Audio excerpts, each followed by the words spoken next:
തിരിച്ച് നമ്മൾ വരുമ്പോൾ വീണ്ടും വേദിയിലേക്ക് ഒന്ന് പോകണം. ഏതാ വേദി? നടരാജുള്ള വേദിയാണ്. വേദി 8 തുള്ളലാണ് അവിടെ നടക്കുന്നത്. നടരാജിന്റെ തുള്ളലാണോ അവിടെ നടക്കുന്നത് എന്ന് അറിയില്ല. എന്തായാലും വേദി 8 വരെ ഒന്ന് പോയി നോക്കാം. കനകാംബരം എന്നാണ് ആ വേദി. അപ്പൊ നടരാജ് അവിടെ എങ്ങനെ കാര്യങ്ങളൊക്കെ പുരോഗമിക്കുന്നു, അതിന്റെ വിശേഷങ്ങളൊക്കെ ഒന്ന് പറയൂ. തുള്ളൽ എങ്ങനെ നടക്കുന്നു?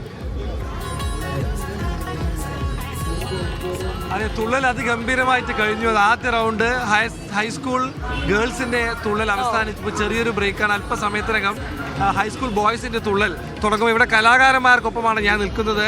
വളരെ ഗംഭീരമായ ആഭരണത്തോടു കൂടി തയ്യാറായി നിൽക്കുന്ന മത്സരാർത്ഥിയെ നമുക്ക് ദൃശ്യങ്ങളിൽ കാണാം. പേരെന്താണ്? ബ്ലസൻ. ഏത് സ്കൂളിൽ നിന്നാണ്? എവിടെ നിന്നാണ്? ഞാൻ വയനാട് പൂതാടി എന്ന് പറയും. ദക്ഷിണ തയ്യാറാക്കി വെച്ചിരിക്കുകയാണ് ഗുരുനാഥൻ അല്ലേ? കൊടുത്തു കഴിഞ്ഞാൽ ഓക്കെ. ശരി.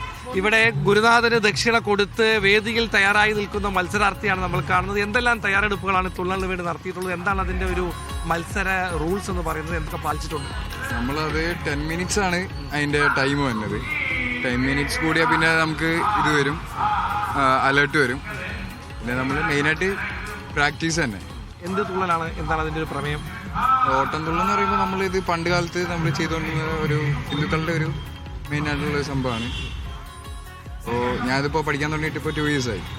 എവിടെയാണ് പഠിക്കുന്നത്? ഞാൻ ഇവിടെ കോഴിക്കോട് പുന്നശ്ശേരി പ്രഭാകര മാഷിൻ്റെ അടുത്താണ് പഠിക്കുന്നത്. വളരെ ഗംഭീരമായ ആഭരണങ്ങൾ അണിഞ്ഞുകൊണ്ട് അദ്ദേഹം നിൽക്കുകയാണ്. ടീച്ചറാണോ അതോ? എന്തൊക്കെയാണ് അതിനുള്ളൊരു തയ്യാറെടുപ്പ്? അതിനെ കുറിച്ച് എന്താണ് പറയാൻ?